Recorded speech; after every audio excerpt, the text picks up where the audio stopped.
Israel ने support किया और सोमालिया से अलग सोमालिया लैंड बना। सोमालिया के लिए खतरा सोमालिया लैंड बना क्योंकि सोमालिया लैंड में अचानक से इजराइल की आवाजाही शुरू हो गई। हजरात, वहीं आपको बता दूं कि इसके बाद सोमालिया के सपोर्ट में तुर्की ने, जी हां, तुर्की ने सोचा कि इससे पहले कि सोमालिया लैंड में इजराइल अपने कदम जमाए, सोमालिया के अंदर तुर्की ने अपने F-16 फाइटर जेट तैनात करने शुरू कर दिए हैं। तो टॉर्चर रूम बनाएगा गाजा के अंदर ही इजराइल, गाजा से ही लोगों को गिरफ्तार करेगा और उनको वहीं उसी कैंप में जो टॉर्चर कैंप बना रहा है वही टॉर्चर करेगा। गाजा में लगातार इजराइल की गोलीबारी जारी है। 3 और फिलिस्तीनी पिछले 24 घंटों में इजराइल की गोलीबारी में मारे गए हैं। आप सभी को पता है, मैं आपको पहले ही बता चुका हूं कि टिकटॉक को अब इजराइल ने, अमेरिका ने खरीद लिया है, जिसके बाद 1.4 मिलियन एक इन्फ्लुएंसर थे, 1.4 मिलियन जिनके टिकटॉक पर फॉलोअर थे, ये पत्रकार थी जिनका अकाउंट टिकटॉक ने सस्पेंड कर दिया है। हजरात, नेतन्याहू ने अमेरिकी सेनेटर से मुलाकात की है। जी हां, अमेरिकी कई सारे सेनेटर इस वक्त इजराइल पहुंचे हुए हैं। भाई, हम और आपकी क्या ही औकात है, इजराइल पूरी दुनिया कंट्रोल कर रहा है। यूट्यूब, अल जजीरा को सुना है आपने, कितना बड़ा चैनल है। हजरात, अल जजीरा की शिकायत इजराइल ने यूट्यूब से की। यूट्यूब ने तुरंत इजराइल की बात मानी और जो अल जजीरा है उसको बैन कर दिया। किस तरह से कि अब अल जजीरा लाइव स्ट्रीम अपने चैनल पर नहीं कर सकता। तुर्की के विदेश मंत्री ने कहा है कि हमें इजराइल से प्रॉब्लम नहीं है। इजराइल की जो फॉरेन पॉलिसी है, इजराइल की जो फिलिस्तीनियों के लिए पॉलिसी है, हमें उससे दिक्कत है जो उस इलाके में वो फिलिस्तीनियों के साथ कर रहा है। उधर डोनाल्ड ट्रंप ने कहा कि बहुत सारे लोग कह रहे हैं कि हमास हथियार नहीं डालेगा, लेकिन ये मैं बता देना चाहता हूं, हमास हथियार डाल रहा है और आगे भी वो पूरी तरह से हथियार डाल देगा। दोस्तों, इजिप्ट और इजराइल में विवाद हो गया है। विवाद ये है कि राफा क्रॉसिंग बॉर्डर खोलने की तैयारी है। इजराइल कह रहा है कि जब हम बॉर्डर खोलेंगे तो हम ज्यादा से ज्यादा गाजा के लोगों को बाहर जाने देंगे, लेकिन गाजा के अंदर वापस कम लोगों को आने देंगे। अब ये बात तो जायज बात कैसे कर सकता है इजराइल? उसकी खून उसकी नस्ल में ही नहीं है। ऐसे में अब मेरे दोस्तों, इजिप्ट ने कह दिया है कि भैया ऐसा नहीं है, जितने लोग गाजा से बाहर जाएं उतने ही लोग गाजा वापस आ जा सकें, किसी तरह की कोई रोक टोक ना हो। अब इस वजह से ये राफा क्रॉसिंग खोलने में डिले हो रहा है। सोचिए, ये सीज फायर फेज 1 है जो अभी तक चल रहा था, अब सीज फायर 2 का ऐलान हुआ, फेज 2 का दूसरे। तो यहां पर अब और चीजें आसान होनी चाहिए थी ना। जैसे सीज फायर 1 में इजराइल कह रहा था कि हम 600 ट्रक जाने देंगे। अब सीज फायर जब 2 हो रहा है तो इजराइल बजाय गाजा के अंदर मदद को बढ़ाने के, उसने मदद कम कर दी है। कहा है कि फेज 2 में, सीज फायर के फेज 2 में हम गाजा के अंदर 600 नहीं, सिर्फ 200 ट्रक जाने देंगे। और अगर वो 200 बोल रहा है तो सोचिए 50 से ऊपर वो ट्रक जाने नहीं देगा। शुरू से मैं कहता आ रहा हूं कि लाखों लोगों को इजराइल ने गजा में मारा है। लीजिए, अब इजराइल की मिलिट्री ने माना है कि कम से कम 70,000 गाजा के लोग मार डाले गए हैं और अभी भी गाजा के खंडरों में, मलबों में जो लोग दबे हुए हैं उनकी कोई गिनती ही नहीं है। यानी 70,000 मारे जो गए हैं उनमें ये वो लोग है ही नहीं, उनमें वो लोग गिने ही नहीं गए हैं जो अभी मलबे में दबे हुए हैं। इजराइल की मिलिट्री ने माना है। भारत के एक खास समुदाय और खास नेता के पुजारी और खास समुदाय, संस्कारी समुदाय के लोग, उनके अंदर और यहूदियों के अंदर समानता एक ये मिलती है कि दोनों हर धर्म से नफरत करते हैं और अपने पापा के अलावा सबसे नफरत करते हैं। हालांकि अब फिलहाल पापा ने यूजीसी का जो डंडा किया था तो ये अपने बाप के भी नहीं रहे थे, रातों रात इन्होंने अपना बाप भी बदल लिया था। हजरात, ये किसी के सगे नहीं होते, लेकिन यहूदियों की और अंधभक्तों की सिमिलरिटी आप बिल्कुल देख सकते हैं। किन चीजों में? दोस्तों, ये तस्वीर देखिए भाई जेरूशलम के अंदर एक पादरी के ऊपर एक यहूदी व्यक्ति थूक रहा है। जैसे आप भारत में देखेंगे पूरे साल में एक प्रोग्राम, एक त्योहार ईसाइयों का आया और हिंदू संगठनों ने और हिंदुओं ने, जी हाँ हिंदुओं ने किया। ये सभी हिंदू शामिल नहीं थे, लेकिन एक जेन्युइन हिंदू होने के नाते वो खामोश थे। जो जेन्युइन हिंदू होते हैं वो खामोश मासूम बन जाते हैं और वो चुप रहकर भी उनका साथ देते हैं। हुआ क्या? हुआ ये तस्वीर आपके सामने आ चुकी है कि क्रिसमस में इन्होंने ईसाइयों पर हमला किया, गिरजाघरों पर हमला किया, क्रिसमस की डेकोरेशन खराब की और तो और मुंह चढ़ा चढ़ा कर इनके खिलाफ, ईसाइयों के खिलाफ नफरत फैलाई। इनके नफरत के निशाने पर सभी आते हैं, लेकिन अब इनका इलाज हो रहा है।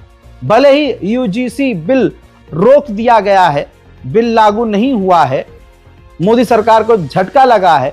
हम तो पूरे मोदी जी के साथ हैं, जिसको हम तो पहले से बोल रहे थे, जिसको यूजीसी बिल पसंद नहीं है वो नेपाल चले जाओ या पाकिस्तान चले जाओ। लेकिन दोस्तों इलाज इनका आगे भी होगा, इसीलिए कहते हैं भक्त बनो अंधभक्त नहीं। कई सारे यूरोप के देश ने और जापान ने, जिसमें जर्मनी का भी नाम आ रहा है, सबने मांग की है और इजराइल की आलोचना की है कि आपने UNRWA का जो दफ्तर जेरूशलम में तोड़ा है, ये इंटरनेशनल लॉ का उल्लंघन है। ब्राजील ने आधिकारिक तौर पर बड़ी बात कह दी है। ब्राजील ने कहा कि डोनाल्ड ट्रंप के बोर्ड ऑफ पीस में हम शामिल हो सकते हैं, हमें कोई दिक्कत नहीं है, लेकिन शर्त यही है कि उस बोर्ड ऑफ पीस में एक सीट फिलिस्तीन की गवर्नमेंट को भी दी जाए। पूरी दुनिया में मुसलमानों के खिलाफ, फिलिस्तीनियों के खिलाफ प्रोपेगेंडा चल रहा है। लंदन में एक सिक्योरिटी गार्ड ने एयरपोर्ट पर एक शख्स को सिर्फ इसलिए रोक दिया क्योंकि उसकी टी शर्ट पर फ्री फिलिस्तीन लिखा था। Film me all you like. All right, I'm asking you if you'll remove your sweatshirt in here, Paul. You want me to take this off? Why? Because I've asked you to. Very politely. I haven't caused you any issues. Yeah. I don't know where you are. Just come up to me and say to take my... Because I work for the It airport. says Free Palestine. Yeah. What's wrong with that? I'm asking you to take it. I don't know. I can't wear my Free The Palestine. passage refusing to remove his sweatshirt. Yeah. So if I had like an Israeli flag, would you have told me to take it off? Gaza के अंदर 2700 families मिट चुकी हैं। Families का मतलब समझ रहे हैं आप? 2700 खानदान गजा के अंदर खत्म हो चुके हैं। 2700 पूरा खानदान, परिवार का परिवार खत्म हो चुका है और 6000 परिवारों का एक एक व्यक्ति ही फैमिली का बचा है। यानी 6000 परिवार ऐसे हैं जिन परिवारों में से सिर्फ एक एक मेंबर बचा है। इस तरह से इजराइल ने गाजा और फिलिस्तीन के जनसंख्या को मिटाया है।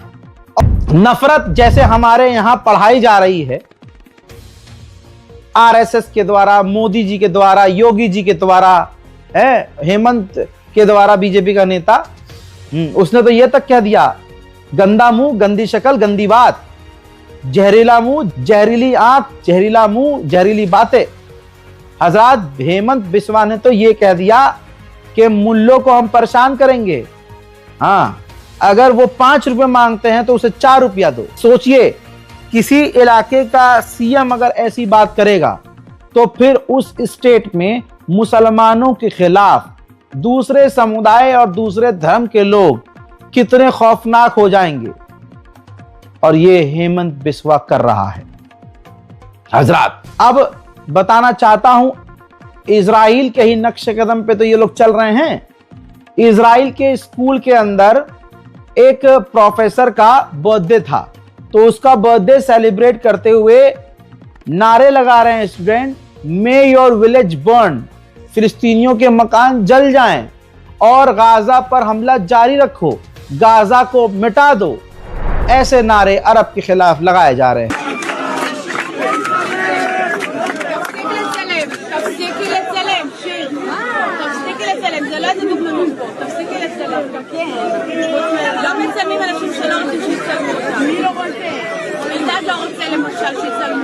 इजराइल का स्पाईवेयर सॉफ्टवेयर पेगासस, जिसका इस्तेमाल आपको मालूम है कि हमारी मोदी सरकार ने भी किया है, राहुल गांधी और दूसरे तमाम बड़े विपक्ष के नेताओं की जासूसी करने के लिए।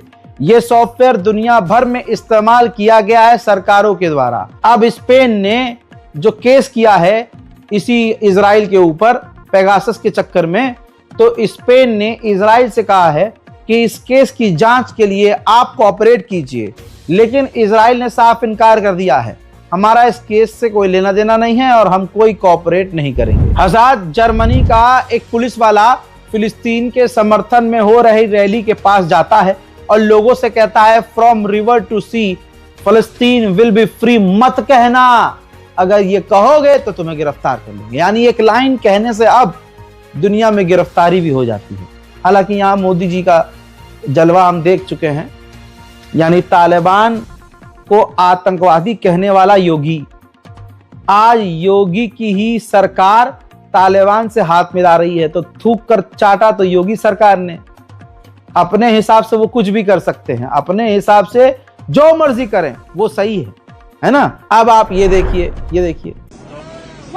Say the river sentence, please. Don't say it. I just say from the river, but not from the river. You said that 2 times. Please stop it. Otherwise, we have to arrest you again. Okay. Yeah? Please stop it. So what shall I do? And we get arrested. Yeah, I don't want to do it, but it's forbidden in Germany, and I have to arrest you. Israel के सेटलरों ने तस्वीर देखी है, West Bank में एक बार फिर से घुसपैठ की और फिलिस्तीनी प्रॉपर्टीज में, फिलिस्तीनियों के घरों में, उनके गाड़ियों में, उनकी प्रॉपर्टीज में आग लगाई है। यह काम रोज का है और इजराइल की गवर्नमेंट पूरी तरह से अपने इन दंगाइयों का साथ दे रही है। हजरात, जुमे के दिन भी बैतुल मुकद्दस में इजराइल फिलिस्तीनियों को घुसने नहीं दे रहा है, लेकिन यहूदी भारी मात्रा में हमारी बैतुल मुकद्दस में, मस्जिद अल अक्सा में घुसपैठ कर रहे हैं।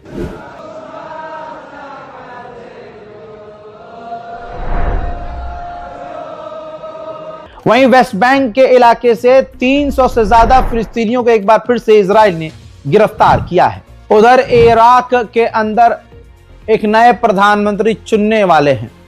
ऐसे में इराक को ट्रंप सरकार ने धमकी दी थी, जवाब अब इराक का आया है। इराक ने कहा है कि हमें धमकाना बंद करो, हमारे यहाँ जो चुनाव जीतेगा वही प्रधानमंत्री बनेगा, अमेरिका हमें धमकी देना बंद कर दे। उधर इराक के अंदर अमेरिका के खिलाफ प्रदर्शन तेज हो गए हैं, क्योंकि वहां के चुनाव में अमेरिका उंगली कर रहा है और ईरान पर हमला करने की तैयारी भी कर रहा है।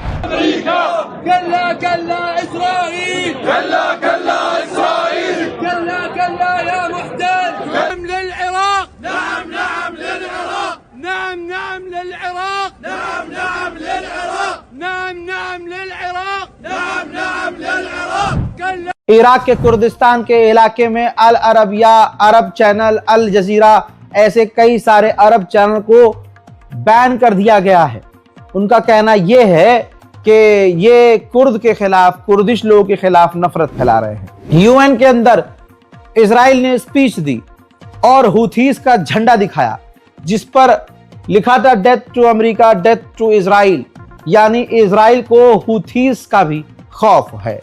खुद साले चाहे कुछ भी करें, लेकिन सामने से रिएक्शन आ जाए तो फटकर चार हो जाते हैं। यूएई के प्रेसिडेंट को व्लादिमीर पुतिन ने बुलाया था। व्लादिमीर पुतिन के इनविटेशन पर यूएई के प्रेसिडेंट खुद रशिया पहुंचे हैं और उनका स्वागत पुतिन ने वीवीआईपी अंदाज में किया, बिल्कुल रेड कार्पेट पर। अब इसके बाद मेन मुद्दे पर आते हैं, जहां पर रशिया ने यूएई के प्रेसिडेंट से कहा कि फिलिस्तीन का मुद्दा हल होना चाहिए, फिलिस्तीन स्टेट जरूर बनना चाहिए, फिलिस्तीनियों को आजादी से जीने का अधिकार होना चाहिए। उधर लेबनान के नए आर्मी चीफ ऑफिशियल बहुत जल्द अमेरिका का दौरा कर सकते हैं। हजरात, हिजबुल्लाह ने खुद कंफर्म किया, हिजबुल्लाह के चीफ ने, कि लेबनान की फौज ने हमसे काफी एडवांस हथियार जब्त किए हैं, छीने हैं, और सिर्फ छीनने के बाद लेबनान की फौज ने अमेरिका से, अपने आका से पूछा, ये जो हमने हिजबुल्लाह के हथियार जब्त किए हैं, क्या हम इनको अपने पास रख सकते हैं?